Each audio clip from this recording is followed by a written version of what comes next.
Welcome back to the Commercial Real Estate Show. I'm Michael Bull. Thanks for being with us. Today we're talking about the multifamily market. My guests are Ryan Holmes and Tim Schrager. And guys, one of the things that seems to be important or on the minds of apartment investors today is the amount of new supply. But it seems like one of the things that is limiting new supply are the rising in construction cost, especially in the labor areas.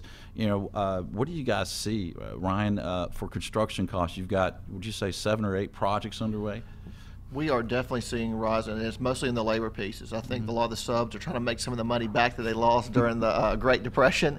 And project we were working on this summer, and we're trying to get to closing now. We started out at $59 million, up to $73 million. We're trying to get back to $66 million. Wow. So I mean, those are major swings. I mean, that takes, you know, all the value out for the developer and the investor when you're seeing swings like that. So we're really trying to focus on what the pieces are that we can build in warehouses and take a lot of that risk premium out of the transaction. It's interesting. Yeah, I mean, $1 million here and $1 million there. Pretty soon you're talking about real money. That's right. Real money comes into effect after a few million. And what is the price per square foot range of your construction costs and how that's changed? I mean, we're in, you know, from Atlanta or we're building in Daytona, Florida. I mean, from $83 a square foot, and we're building in New Jersey, it's $292 a square foot. So those are the ranges that we're seeing. So, you know, from a garden apartment to, you know, concrete construction. And then you got to add land cost and soft cost? Correct. Those are just the construction costs. Wow. So, Tim, what are you seeing? You guys have been active building new projects. So what are you seeing for construction costs? Yeah, it's really interesting. We've got, I think, 4 projects right now in various stages of either just completing construction or in the planning phase, drawing up plans for the next project. And the difference in cost between what we priced just a couple years ago and what we're expecting to see on the new projects is pretty dramatic. The days of delivering stick-built multifamily for, you know, 100-some thousand with a 1 handle in front of it may be short-lived. You're seeing costs per unit all in with land, soft costs and everything in the high 100s now to deliver a stick frame project, which would have been unheard of just 4 years ago. So the cost of construction has probably ratcheted up somewhere between 25 and 35% just over the last few years. It's at a steady clip. A lot of that we're finding the contractors are telling us it's a labor issue. We just have a shortage of the right type of labor to build these projects right now. Yeah, and these rising construction costs, I think, would lead investors to feel more comfortable maybe with some of these cap rates they're paying for existing projects and prices per unit if that does slow down new demand. And you know, one of the things that also I think people are excited about in the apartment market is the demand from tenants, right? That continued demand. So what are you guys seeing is really driving the demand for rentals that, you know, from what MPF said, you know, they're expecting a 4% rental increase again next year. That seems pretty strong.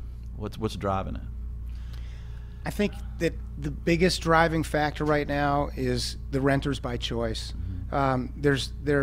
If you would go back about 7 or 8 years ago and look at why people were moving out of our apartments, the #1 reason was clearly they were moving out to buy homes. Yeah, with breath test loans and nothing down. Exactly. Yeah, right. You needed 3%, if that. You get a 97% loan, you're in.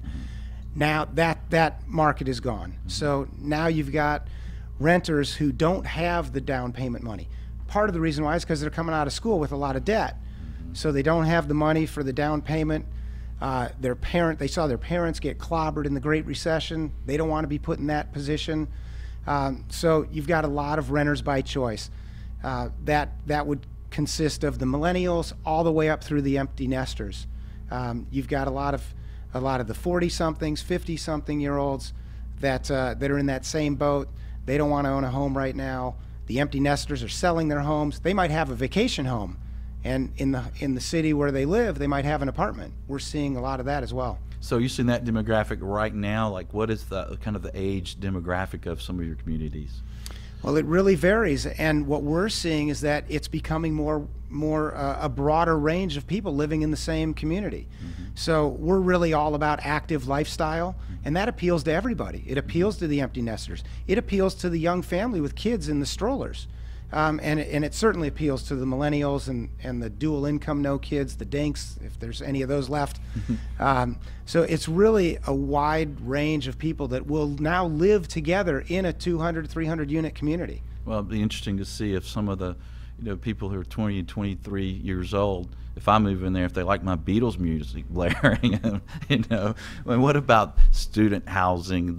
You're building 8 projects. I mean, there's a lot of demand for student housing, right? What's causing that? Are more people going to school? Is that expected? Well, a lot of it's replacement housing. On our on-campus, we're doing a lot of replacement housing of stuff that was built in the 50s, 60s. We're tearing it down, and we were building a lot of apartment-style communities back in the late 90s and early 2000s. We've gone back to more suite styles and going back to what we discussed before, more community type rooms.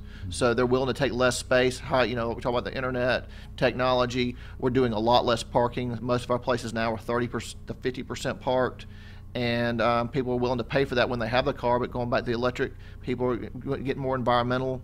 And then when talking about Generation Z, and we were talking about before, is how these people are different. They saw a lot of things happen during with their the parents, and they were on very tight allowances, so they're not looking for maybe the nicest thing. They're looking for something they can depend on, and so we're seeing a lot of that. So it changes you a little bit of how you're going to market to those people also. Are your tenants in your new projects typically paying more than they did the year before in the same market area for an older product or a different product? They are paying more. I think that we're trying to provide the amenity, though, that makes the most sense for them. Yeah. Well, if you have the demand and they can afford it, then you got to do it, right? That's right. And I love how fast you fill up those projects. Well, stay tuned. We'll have more on the multifamily market. I'm Michael Bull. This is the Commercial Real Estate Show. Stay with us. The Commercial Real Estate Show is brought to you by Bull Realty, a great place to do business. Xceligent, information for the professionals. And Commercial Search, properties for sale and lease. To access these companies or for additional videos, podcasts, and articles, visit creshow.com.